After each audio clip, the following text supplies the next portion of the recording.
Turtle Talks with Jody Borelli showcases individuals who are impacting people's lives in extraordinary ways, shaping not only their communities, but the world at large. Everybody needs two things: a coach and a community if they are to succeed. Under this simple premise, I have set out to interview outstanding coaches, mentors, authors, and other positive influencers who are making a notable difference in the lives of others. Through candid conversations, our guests share their adventures, their dreams, the people they've met, and the books they read, and what has helped them along the way, but most importantly, how they are inspiring others in their own unique way. My guest today is Hall of Fame para-Olympian skier, entrepreneur, motivational speaker, and an inspiring coach, Jim Martinson. Jim has medaled in both the Summer and Winter Paralympics. In 1980, he took both silver and gold in the Netherlands. In 1984, he won gold in Long Island. And in 1992, he took home the gold in France. In 2003, he was inducted into the National Ski and Snowboard Hall of Fame in Aspen, Colorado. In 2009, at the age of 63, he became the oldest competitor in the Winter X Games.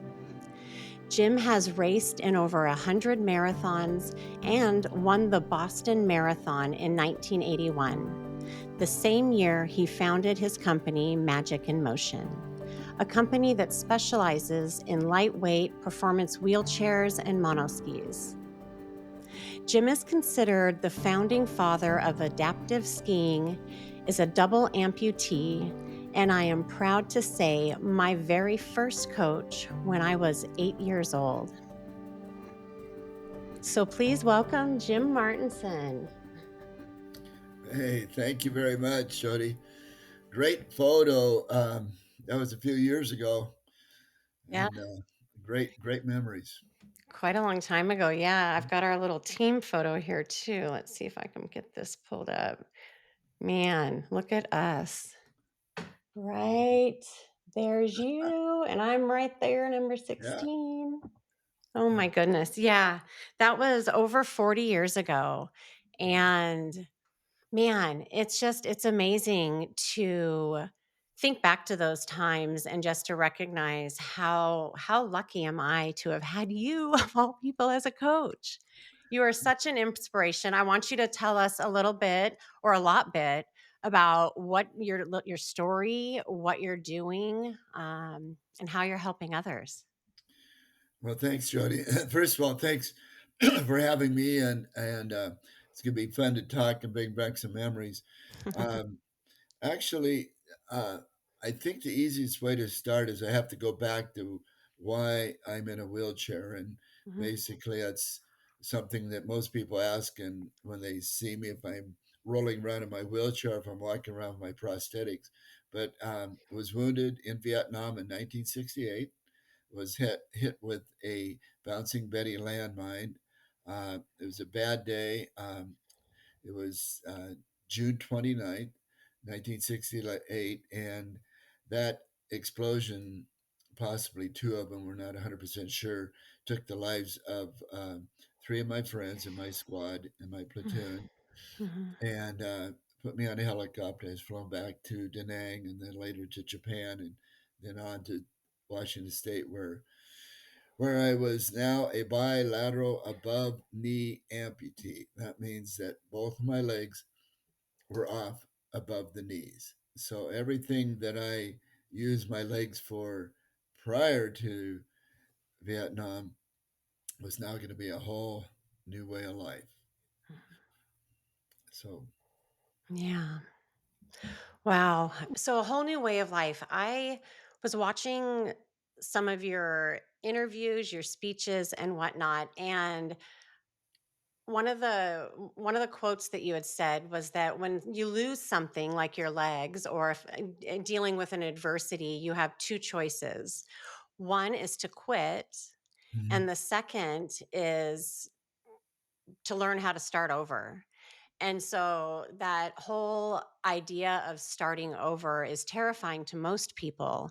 How were you able to not become like succumb to that fear and actually find motivation and look at that as an opportunity to live a very thriving life just in a different way? What motivated you?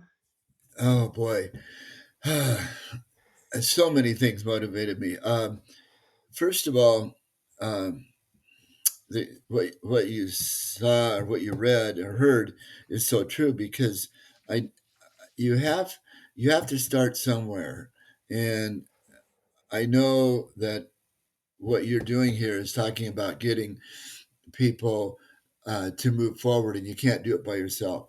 Mhm. So fortunately, I grew up in an amazing family. Mom, dad, Elmer and Esther. Uh, Dad was a World War II veteran. Mom was a nurse. So I had no excuse there. I mean, they gave me all the opportunities. We didn't have much. I had three brothers and uh, grew up in Sumner, Washington, small town. Played football, baseball, basketball. So I had everything going, but I still the struggle for me now became between my ears, and I I had all kinds of support.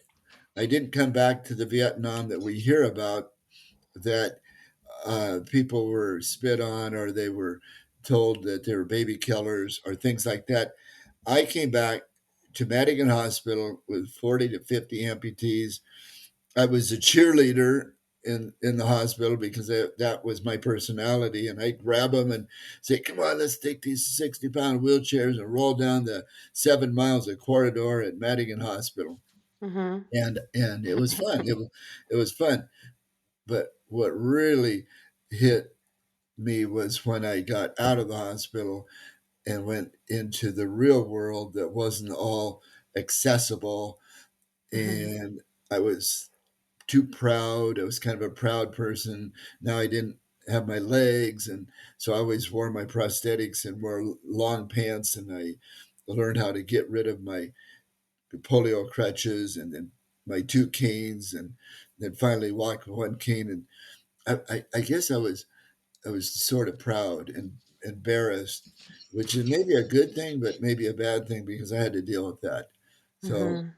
I'm not sure I'm answering or skirting around the question, but there's a lot goes on between your ears from 1968 until 1970 when I sort of got my stuff back in order. Yeah. So, what goes on between your ears? You're talking about like your thoughts, right? Oh Kind yeah. of like where you let your mind go. And I would think that it would be really easy to go into a negative headspace and, kind of live with that regret and fear and whatnot because shame, guilt, fear, all of that Mhm. trauma lives in the past. There's also, well, let's put it this way, we typically think in binary terms of thinking. So positive and negative, right? So if Mhm. we were to go we negative, we could both agree that that is unproductive all the time. Right. But there is a thing called toxic positivity, right? You can't just say go be positive because that doesn't work, especially when you're dealing with something like losing your legs or a cancer diagnosis. So what do we do? Well, neutral thinking, right, is I don't know if you've heard that term, Trevor Moawad, author of It Takes What It Takes, Getting to Neutral. He was Russell Wilson's mental conditioning coach. Mhm. Um, and neutral thinking is being able to shift, right? Like pausing, allowing the emotions to pass, look at the facts, and then taking the next right steps. So for you, what were your next right steps? How were you able to shift? Because I know through watching things, did you experience like any sort of like drinking or whatnot right after your accident? Yeah, I was going to talk about that. Uh, Mm-hmm. it's kind of crazy because I didn't know what to do. Okay, I'm in the hospital, wounded in 1968, June 29th, 1968. I get out of the hospital. I Now I've got to figure out where to go, what to do. I was 21 years old, uh, so I went to the tavern. Mhm. because that's where most of my buddies were going to go, the Riverside Tavern in Sumner, Washington, and Still there, huh? and I live with my parents at that time because they lived in Kincaid Avenue in Sumner, Washington. And so I'd go home, and now I'm thinking, what am I going to do? How am I going to make this work? Well, I learned how to drive. That's kind of an exciting thing with hand controls, and because I was severely wounded, I was getting a pension from the government, um, and which was giving me enough money to buy my dream Corvette, Canary Yellow '69 Corvette, and 427. So I go to the tavern in the morning. It's about noon because I slept in. Go to tavern, drink, drink, drink. All my buddies would come up, get off work, drink. 1 o'clock or so, I'd go home, back to the house, same thing, day after day after day. I did that for almost a year, and I just didn't know what to do with my life. And I knew that when I drank, I my personality went like, whoa, I'm I'm I'm, I'm comfortable. I'm not embarrassed about having no legs. Then I would go out, and these guys would say, "Hey, we're going to go down and go smelting at the Puyallup River." I go, I can't do it, but I'll just kind of go down and watch. So in my mind, I was kind of working through all this stuff, but I was so frustrated. I was frustrated. I wasn't sure how to get a date. I wasn't sure if I wanted to hobble up. I don't know. It was just all these weird things went through my mind. But I drank too much for too long, drove that Corvette way too fast, should have been killed more than once. Um, maybe I had PTSD. I don't know what. Maybe I had something. I know something was going on, but I was really frustrated. What Mhm. got me out of it Mhm. was friends. Frank Mathiasen, Vietnam vet, came over back from Vietnam. I'd pick him up at Madigan because everybody's going through Madigan. I mean, excuse me, Fort Lewis to get dismissed from the military because we'd been Mhm. in for 2 years. So I'd pick him up, all of the guys. And Frank came back, and he was my big troublemaker in the military. We'd gotten more trouble than we should have. And so he came back and he said, Jim, I'm not drinking much anymore. I just kind of found my life with Jesus Christ. And I go, whoa, get out of here. I don't need that, And then Mhm. pretty soon, the story goes on, and I met a girl, and she kind of pointed me in the right direction. Same thing, and I finally accepted Christ, and things changed, and I didn't get my legs back. I didn't all these things didn't happen. I just started feeling more positive inside. It was really weird. Mhm. I felt Mhm. it actually went from being really embarrassed about being around people or trying to kind of hide to like, hey, this is all right.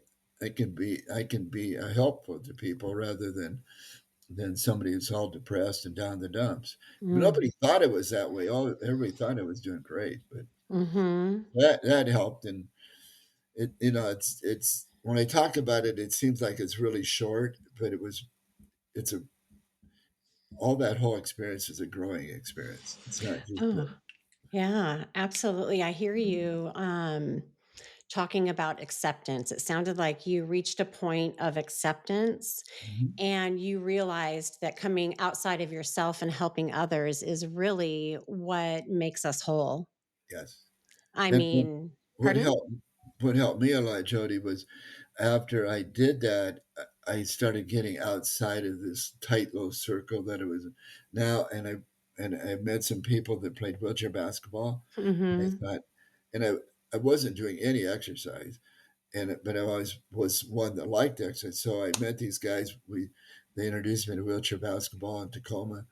I absolutely loved it. I was. I come home and I talked to Kathy and I said, "Look at my hands; they're completely blistered." And I go, "Whoa, this is so fun! I can't wait."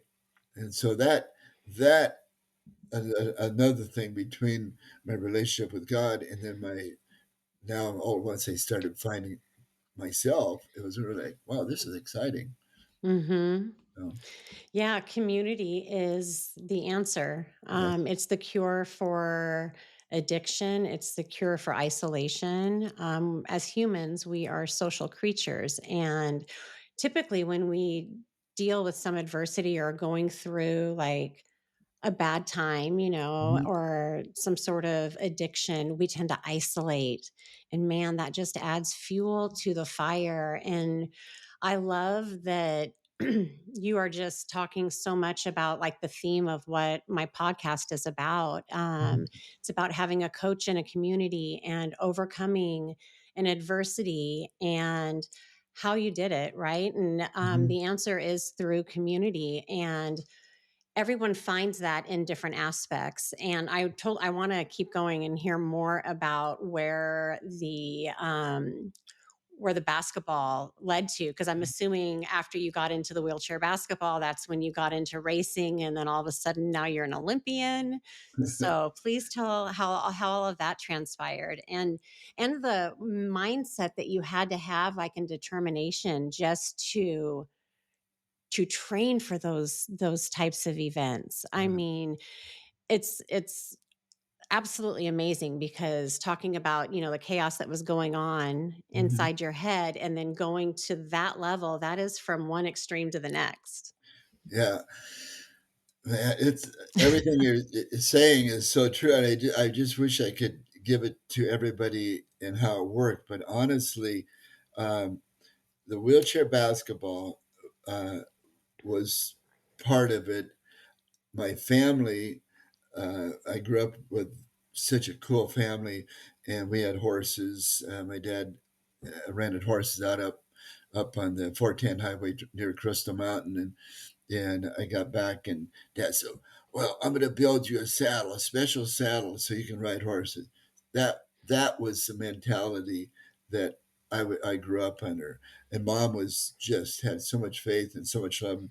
Oh, you'll be fine. You'll make it. Don't worry about it. She had that positive thing, right? Mom, it's not that easy, you know. But I could talk to her, Mhm. and Dad, and I told Dad, I said, Dad, I didn't like horses when I had legs, so I really don't I really don't love horses now. My brothers do, and that, but I all it represented was shoveling manure and baling hay and things Mhm. like that, which is fine. I liked it. So I the basketball led me to talking with some of the players and then coming up with this idea of building a lighter wheelchair. And that is Mhm. huge because the wheelchairs that we were using at that particular time in everything was an Everson Jennings or a stainless medical product that weighed 60 pounds plus. Mhm. And I thought this doesn't make any sense. Uh, why can't we build something lighter when we lived in Boeing area where they built airplanes out of aluminum and titanium and things like that?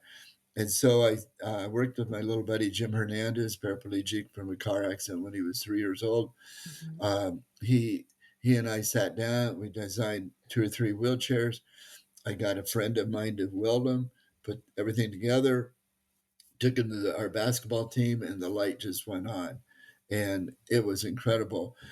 And from that, building those chairs, then there was a thing going on that was called a regional track and field events for adaptive sports.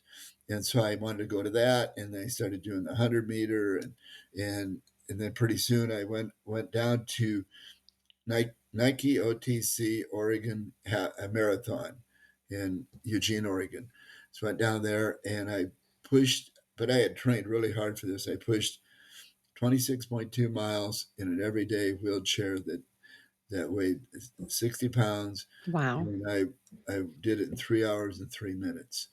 And I got to the end, and my wife came up and she goes, "Way to go!" And everything was black. I didn't drink right, didn't drink water, and I thought I was going to pass out, and it probably was kind of blacking out. So all that there's so much, and this is I just wish that it's so easy to in my brain to see all this, but to explain how much time it took to get to that level. Mhm. But I did. I loved it and still love it and still work out and went mountain biking yesterday. So, I love it. yeah. I love And when I it. say biking, I do everything, every sport I do is without my legs except for golfing. Oh, okay. For golf, I golf with my prosthetics. Uh, Okay. but I take my legs off when I water ski and when I snow ski, when I mountain bike, when I Mhm. road bike, basketball, tennis. Now my new sport I learned how to do the other day is pickleball. Yeah. Oh, wow. So Oh I'm my always learning. goodness.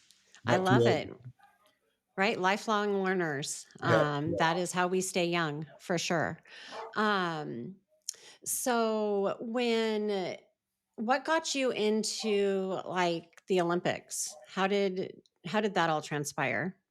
Uh, in that after after getting involved in wheelchair racing, and in the regional meets, you had to qualify in regional meets to go to the nationals. And when I went Mhm. to the nationals in 19 I wish I could remember the dates, 78 or 70 or whatever it was, when I went to Holland.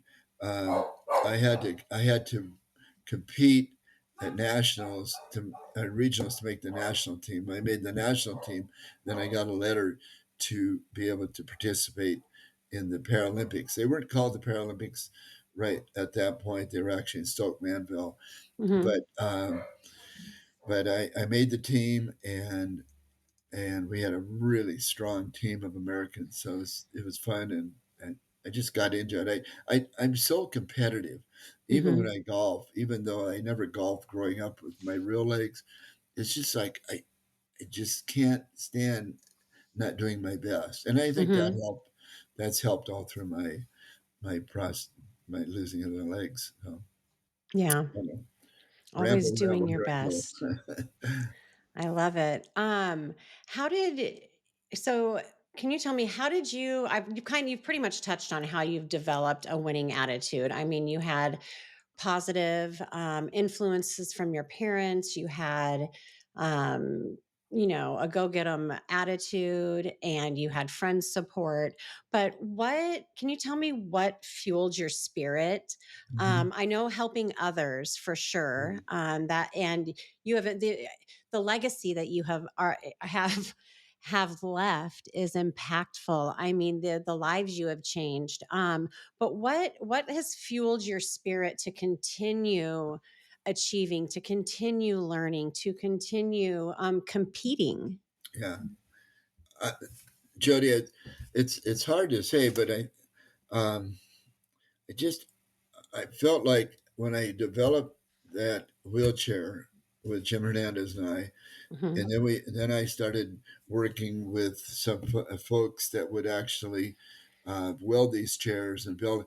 Then as we started this little company called Magic Emotion, which I have my shirt on, I see and the that. Shadow was the name of the wheelchair. Mhm. Um, I, I I knew as I started seeing these young kids and their parents come in these terrible wheelchairs that were seated so poorly that I could just visualize building these chairs that would fit these young people. Out of that, we started a team called Team Shadow for juniors, and we would travel to regional meets and then on to national meets. And we had this incredible team of young people. But it was so easy because I would get in my track chair, my racing chair, and I would go around the track with them and teach them this stroke on how to push. And and I could just see these young people, and many of them just excelled and went on to be in the Paralympics. And it was the same with the adults. And that's what's so weird about wheelchair sports is that I just got back from a camp, and we had a 65-year-old lady, and we had a 6-year-old kid that were all in wheelchairs, and the kids teaching the 65-year-old lady how to use a wheelchair correctly. And that's because we myself and some of my teammates would take these people, young people and adults, and get them involved and learn how to use it. There is so much we can do in a wheelchair.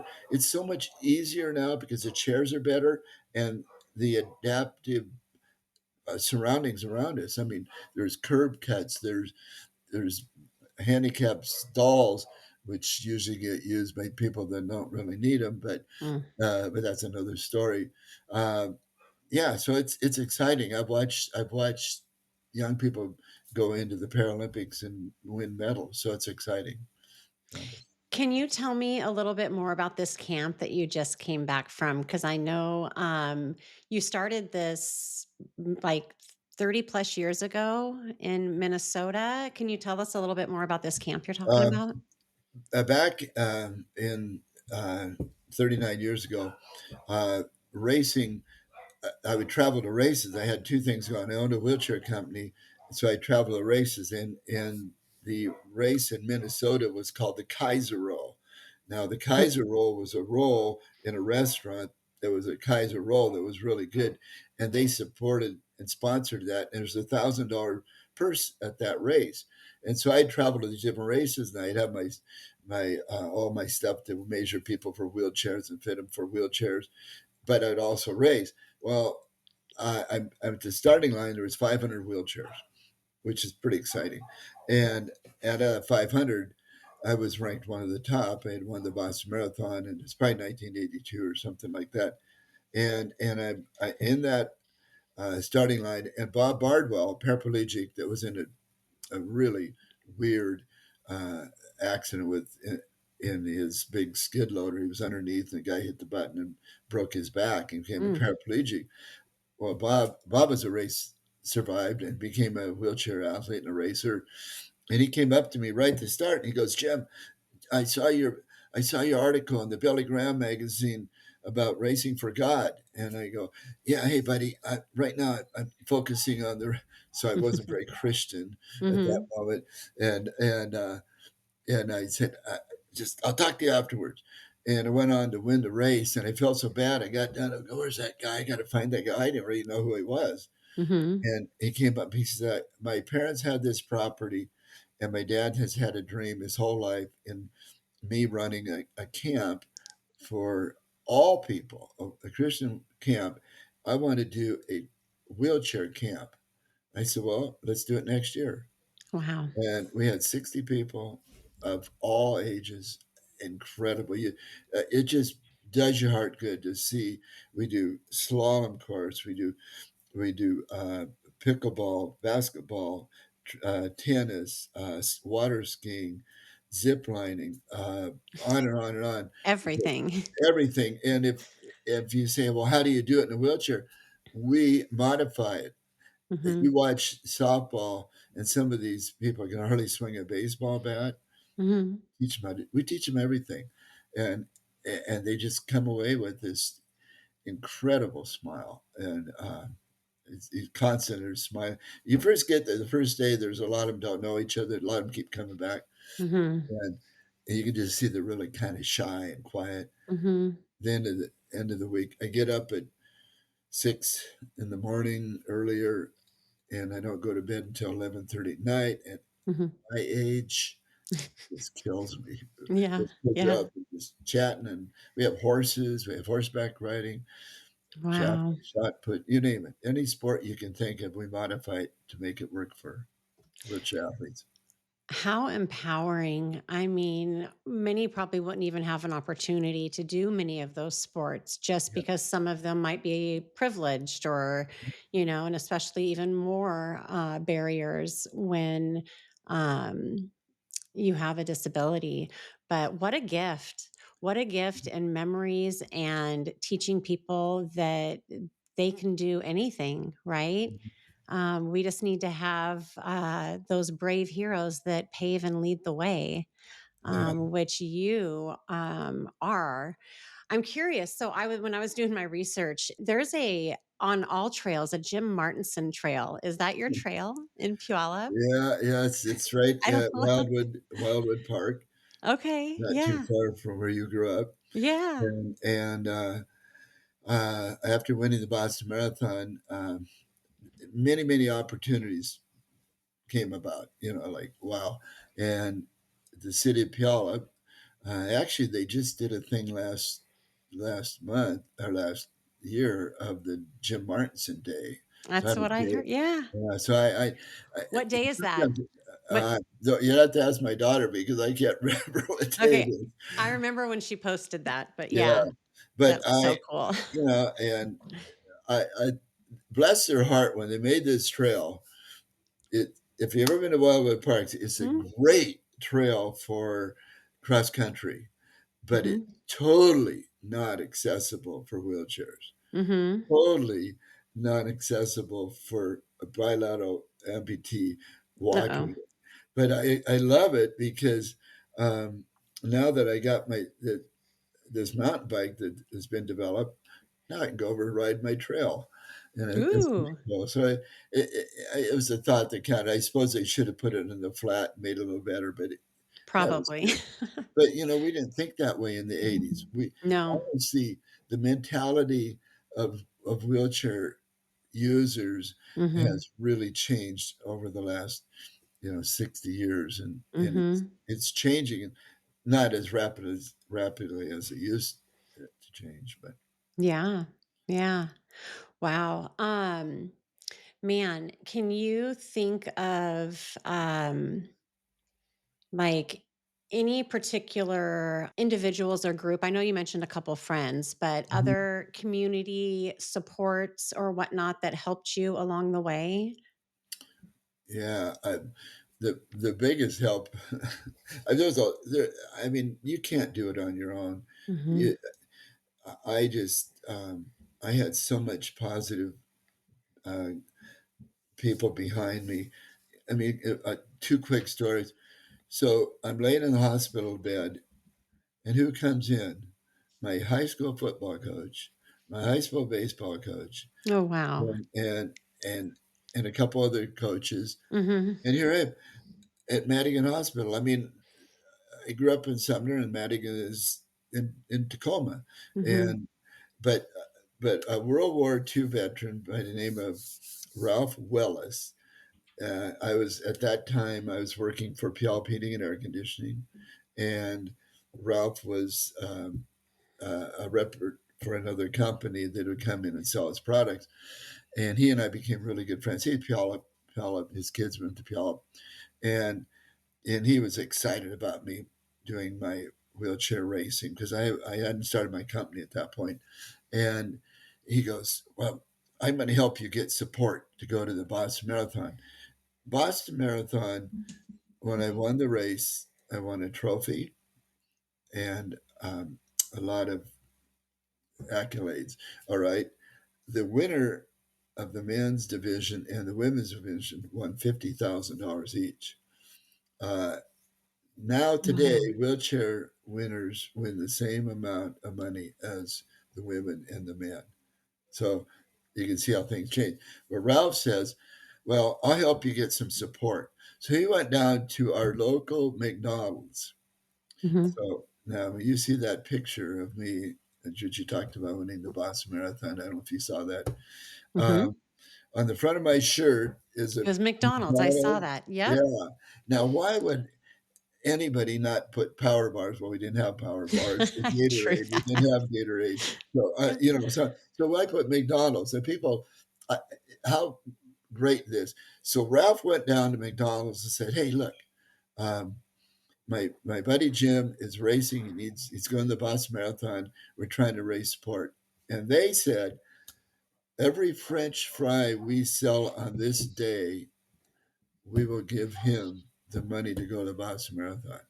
Oh, And, wow. and we made enough money on that French fry sale for me to bring my wife and I to the Boston Marathon. Now, the Boston Marathon committee actually paid for a room Mhm. in Boston. That was because I had qualified so high. So, yeah, it's crazy. And so I love the story, but I I thought, love it. how goofy is that to have? So McDonald's got, and everybody asked me, "Why'd you have McDonald's on your shirt?" And Ralph, my buddy, Yeah. went down and talked to him, and Yeah. should have had him as my agent. Yeah, McDonald's was different back then too when we were Yeah, when we were yeah, younger. yeah, Wow, yeah, and you know what? I hear community, community, yeah. community.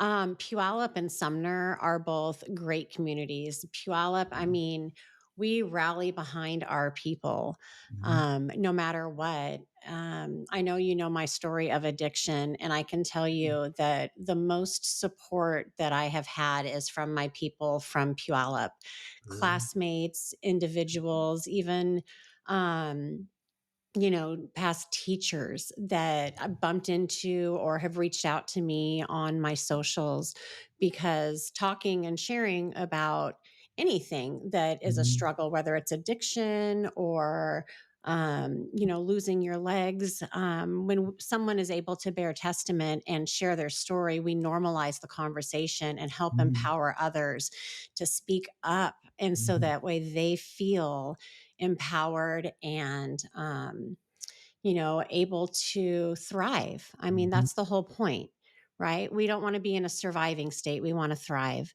Yeah. Um, so there's another part. So the people you meet and the books you read. Do you have any specific, we've talked about people you've met and community that's helped you along the way. Do you have any specific books that like stood out to you that were maybe ones that you reference a lot? Yeah.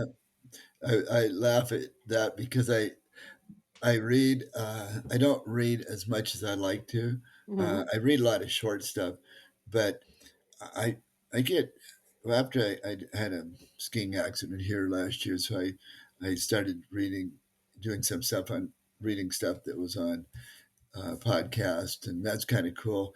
But Hmm. some of the books that I really like, books like The Boys in the Boat and things like that. I guess because it's kind of like how I feel, how I was. Hmm. Um, so honestly, other than the Bible, there's not much that really can get me motivated as much as that can. So, Okay. I and figured that was your answer. I knew yeah, that. like one of the books that really stands out to me was uh, I'm trying to think of the name of they climb Mount. They actually live in Washington State. They climb Mount Everest. There's two brothers. Mm, I can't not think Into of Thin Air. No, no, no. that's a It would movie, I pop in think. my.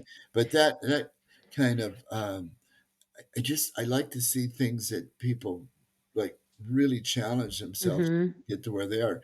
I just got done reading the book of the nurses in Vietnam, Ooh, and oh, it was wow. just like I really needed that book because and she went through a huge addiction problem and came out. I don't remember the name of the book, but it just recently came out, and I'll try to find You that. message it to me when you Yeah, yeah, let me know. and incredible story, and they didn't believe that there was any nurses in Vietnam. It was really weird because nobody recognized them until not too many years ago. Mhm. And what I saw in that book, all kinds of stuff, but when she talked about when the helicopters came in, when the helicopters would come in and um, bring in all these people that were wounded. And when I got wounded, there was 12 of us that were wounded besides Mhm. me. And so Mhm. they have to get all these helicopters. They have to immediately start taking.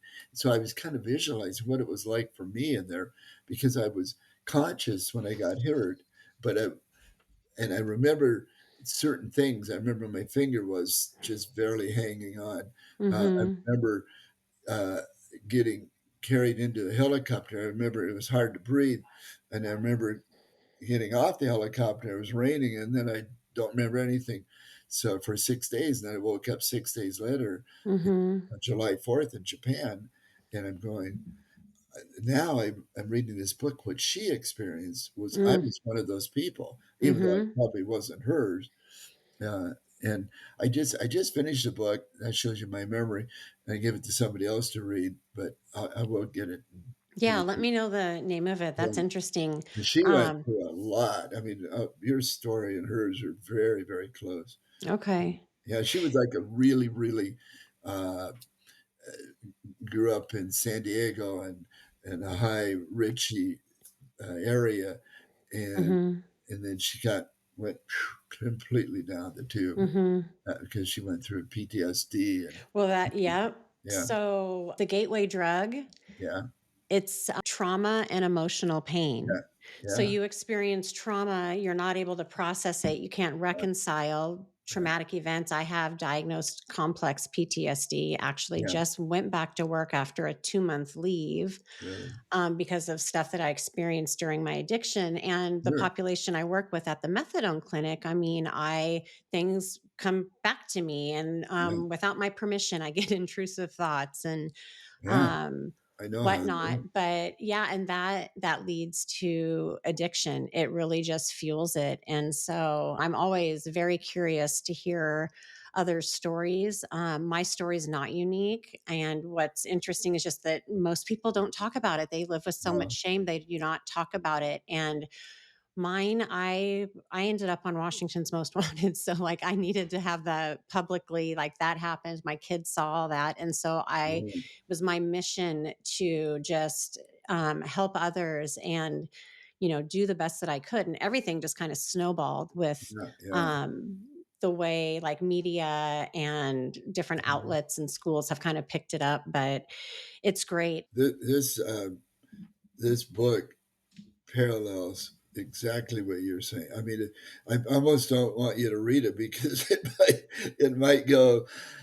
I mean, you could have written it seriously. I am writing a book. Yeah, Yay. no, But I well, would love to read it. I would love to, yeah, especially if it's a recommendation from you, so totally. I mean, mhm. so she went through. I don't even want to tell you because she went through so much stuff. A lot of it we do to ourselves. Oh, Like when I absolutely. was in the Riverside town, that's that's all I wanted to do. Fortunately, I was not very smart, probably still not very smart, but in Washington State at that time, you couldn't buy alcohol on Sunday. Okay. So guess what? You can buy it. You can buy it at tavern, you can buy it at liquor store, you can buy it at the grocery store. So Mhm. what happened? I had to have one day to get sober. Oh So my gosh. I know it's weird. Yeah. I I don't know. My problem with alcohol is I drink. When I drink, I can't just have one and enjoy it. I get goofy or whatever. So Mhm. that's it's just better for me to stay away from it. So Yeah. so Yeah, what I works hear for you. me doesn't necessarily work for everybody, but it works for Mhm. me. Mhm. I get happy and then I get mean. Yeah. There you go. Self-awareness. Yeah. That is just self-awareness precedes behavior change. So when we recognize, that's what I talk with my patients at the clinic, when we realize that there is some sort of a behavioral issue or something is causing a complication in our Yeah. life, that is when you're able to make the change. Because if you're not aware of it, you cannot do anything. Another thing that you stated was about, we create a lot of, suffering ourselves. And Mhm. I always have that conversation with patients about creating our own state of suffering. And it's that whole part, in between our ears where we get stuck in these negative self talk and negative loops. Mhm. And so, yeah, it's just so interesting to hear everything you've overcome and how you've done it. I just love it. I am going to share a book that I absolutely love. All It's right. called The Alchemist, and the theme is personal destiny and transformation. And it's about listening to your heart, recognizing opportunities, and following your dreams. And it's interesting. So this book, I had it introduced to me twice. Once from a mentor of mine for breath work and whatnot, and then the second time when I was in Colin Henderson's mindset coaching group, he Mhm. talks about this because it's about kind of following your destiny and listening to omens. And so I was like, all right, I've heard it twice. That must be a sign. I should definitely read this book. Couldn't put it down. It's a short read. It's very uh It's just very light and inspiring, but it literally talks about, following your heart, your destiny, and listening to the Mm. omens or the signs. And there were quite a few omens with you, and I am going to share them. So I had right after my first concert, probably about 6 months after I started, my recovery journey, Hmm. which was September 6th, 2016. My Really? mom and I went to a Bob Seger concert, Oh and yeah. we're out doing whatever. And I'm getting snacks, and we're going back to our seat. And I'm like, Julie, and I see your daughter. Yeah. She turns, give her a hug. And it's like, holy crap. Like, I hadn't seen her since high school. And I graduated in 92. She was 93. Did you And recognize each other? yeah, absolutely, absolutely. Well, because we're friends on Facebook, it's Yeah. funny how Yeah. Facebook works. Like Yeah. I've seen people in public or other people's children, and I'm like, I know who that is, but I don't remember their name, so I can't say hi. Yeah. But you reckon, right? And so, Mm. plus we have so many friends in common. Okay, so filed that away, and then I came across our little photo, and so I'd taken our soccer photo, Mhm. and with all the self-help books and everything that I have gone through, and resiliency and perseverance and just pushing through hard things, you have always kind of popped up on my mind. Mhm. Um, was at the up in Snoqualmie and had gone into the ski Ah, and snowboard Hall yeah. of Fame or Ooh, museum, and yeah. it had a Hall of Fame museum, and it had your photo and this big poster of you. I'm like, oh my gosh, go and get my friend that I'd gone hiking with. I'm like, look at this. This is my soccer coach with no legs. And everyone always like looks at me when I say that. So another omen. So then I see you at the market.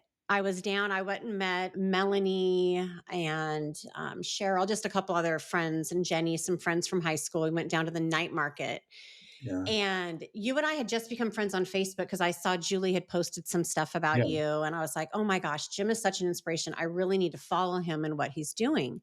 And I saw you just rolling by me, and I go, Jim Martinson. And you flipped around, and like, I don't even know if you really remembered who I was at the time, No, I but did right away, but I did. It took me, okay, it's not like yeah. I'm pretty. People notice me because when you're in a wheelchair, Yeah. like it's like, oh, I know that guy. Yeah, yeah, So, and but, you had told me because we had already like friended on Facebook, and you were like, I really just love what you're doing. And so at that time I'd already thought about podcast, but nothing ever really lined up. I just mhm, couldn't like my theme, my title, nothing like really jived yet.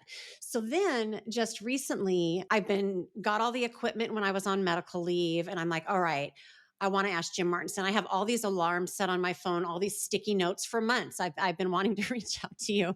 And so I go hiking up at Rattlesnake Ridge, yeah, and I go past these two girls, and I look at my boyfriend and I go, gosh, I think that's my friend Julie Martinson. Her dad was my soccer coach. I've told you about him.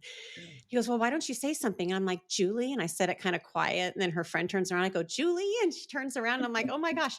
So that was my final omen, is my point. So I was like, okay, I am going to reach out and call Jim and see if he'd be willing to do this podcast. And you were so graciously Mhm. accepted and willing to do it. And I appreciate that so much. And I appreciate you sharing your story and, you know, all of your insight. Do you have like, do you have Mhm. anything like that you would want to say for anyone who's maybe experiencing adversity, loss, or maybe Mhm. not feeling like they don't want to go on? Do you have any words for them? Yeah, it's like we said earlier. Um, it's easy to say a bunch of words, but it's not particularly easy for people to. It's not like, oh, just get tough and pull yourself Yeah, up from your boot. It doesn't work that way. does not work. Uh, I I I think the hardest thing when you experience a disability is, first of all, to realize you're going to be all right. That helps. You got to realize that. But the hardest thing is to surround yourself with somebody that does a particular sport that you would like to do. Mm, And there's so much more available. Uh, And then even with that being said, it's not easy because if you want to play, uh, say, pickleball, you can play in your everyday chair, but if it's not set up right, it's hard to Mhm. even move. Uh, it's so you have this huge expanse of equipment, Mhm. huge expanse. It's so sad. So get yourself around somebody that will help you go in the right direction. Uh, if it's a sport, get around somebody. If it's just around people to talk to and share with, that's important. Like everybody doesn't have the opportunity that I had with my family and live in a small town, but man, I tell you, it's that's why I love coaching and working because I Mhm. help the kids. And there are some programs out there now that actually pay for your equipment. Like for example, if you wanted to get into wheelchair tennis and you didn't have a wheelchair tennis chair, you could play in your everyday chair, but it's not Mhm. very quick. So you go out, you'd spend $2,500 for a wheelchair basketball chair or wheelchair tennis chair. A racing chair could be up to $3,000 or 5,000. Mhm. A hand cycle, all that stuff. So if somebody sees this, and I'm working with a young kid in Buckley that broke his back skiing a couple of years ago, and I look at every step he has to go through. He's got to go through uh, figuring out what life's going to be like now he's paralyzed. Mhm. How am I going to do this? How am I going to do that? I can't. I don't know how to drive a car. I don't have any money. I can't buy a car. How do I get Yeah. to? It goes on and on. So uh, try as hard as you can to find somebody like me or somebody that can point you and help you in the right direction because we really, really need help. Yeah. Really need you really need help. Not because you're not capable, but sometimes you can't get to where you need to go. Yeah. There you go. How could someone reach you? Do you have a website, an email? How I would know a you want website, someone but to you can give them my email or my phone Okay. number. I don't care. Okay, well, Mm. I'll put your email Yeah, on the information yeah, and for just make this. sure that sometimes that stuff goes to junk mail. So make sure they Mm. I don't know how you can let me know, but Just check your junk mail every once in a I while, try to, right? and I I know I do do that. too. It's I had to, awful. in fact, I had to find you over there. Not today. I know. I might Yeah, always I have to tell people that too. I think it's because of the jodyborelli.com thing. yeah. Um, Man, you are just hitting every little question and like right on. It's just you're such the perfect my first podcast guest. I mean, you talk Okay. about community, you talk about coaching. There were a couple things that and you know what, you stayed true to what the couple little notes that I wrote down when I was listening to your speeches about with words of wisdom. Mhm, You said that a big part of our life is to just keep going. mhm. I don't remember which awards thing that was at, but it is right. It's just to keep going, kind of like be Yeah, like Dory from Finding Nemo, that just keeps swimming. That whole mantra. yeah. um, I'm gonna say and stop. hmm, Let me stop for a sec. You know, uh, and you know this, and I'll know this, and everybody listening. uh, The hardest thing is if you're healthy, that's great, and you can be healthy and paralyzed. You can be healthy and bilateral amputee. You can be healthy and be a past alcoholic or drug addict. hmm, But if you're not healthy, that's the hard part. And if hmm, that's when I say keep going, and I mean that for people that I mean, I'm just an amputee. That's nothing. hmm, Seriously, that's nothing. I don't have ALS. I hmm, don't have I mean, I can go on and on. yeah, And I have friends that have all those diseases that really work hard and going on and but they're always being fought down by the so I so yeah, just you can't quit. Hmm. And I don't know, that doesn't make any sense, and it does in my brain anyway. No, it absolutely makes sense. I mean, as long as we keep going and giving our full capacity at where we're at that time, Yeah, one day, like when you're healthy, you might be able to give this much, but on a day that you're not healthy, you might be your 100% is only to here. yeah, But just do something is what I'm mhm, hearing. I mean, that is the yeah, point. Just do something. yeah, I give that analogy when I'm at the methadone clinic, patients that are like just stuck in continued use and mhm, not making it to appointments. Like, we are here and I am here. I'm trying to help you swim. I'm helping you yeah, float. I just need you to kick just a yeah, little bit, like just yeah, kick. I'm not going to let you drown, but just, you got to yeah, do something. and it's the same Um, thing. mhm. That's basically what I was trying to say. Mhm. It's the friend that's paralyzed, just do something. Mhm. And his name's Peter, and if he watches this, he's doing something, and I'm Yeah. excited for him. But he has all these stinking hurdles to get over that are bigger than Yeah. I can say do something, and Jim, I can't do something because I have no way to get to do something because I can't get there, Mhm. or so and I don't. That's what I see all the time. But there's Yeah. huge programs now. Pierce County, King County, they have great programs for wheelchair sports of all sorts. I love that. Another little quote that I wrote down of yours was, to remember, you were reminded every day that you're alive for a reason, Yeah, right? Like, that yeah, is, we are all alive for a reason. We're all have been given a gift. yeah, And it's our job to kind of share our gift with others, yeah. right? Oh, absolutely, Jody. I would have never thought back in 68, 69, 70 that I would make an impact on anybody. Never. And Goosebumps. I've watched uh, every once in a while something come up and people will say, "Well, thanks, Jim. You helped me get here. Help me get." I don't do it on purpose. It just Yeah, happens. It's not like I'm going out to go. Oh, I'm going to make everybody better. No, I just make myself better, and it kind of helps other people. So, and exactly. like you said, it's not you don't do it by yourself.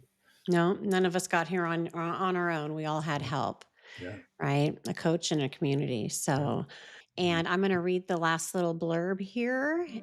So, in conclusion, everyone needs two things: a coach and a community. This has been Turtle Talks with Jody Borelli and our very special guest today, Jim Martinson, showing us how none of us got up here on our own. Each and every one of us had help, demonstrating that true heroes also help others to become great. Thank you very much, Jim. you're welcome. Thank you. Okay, thank you. Yeah.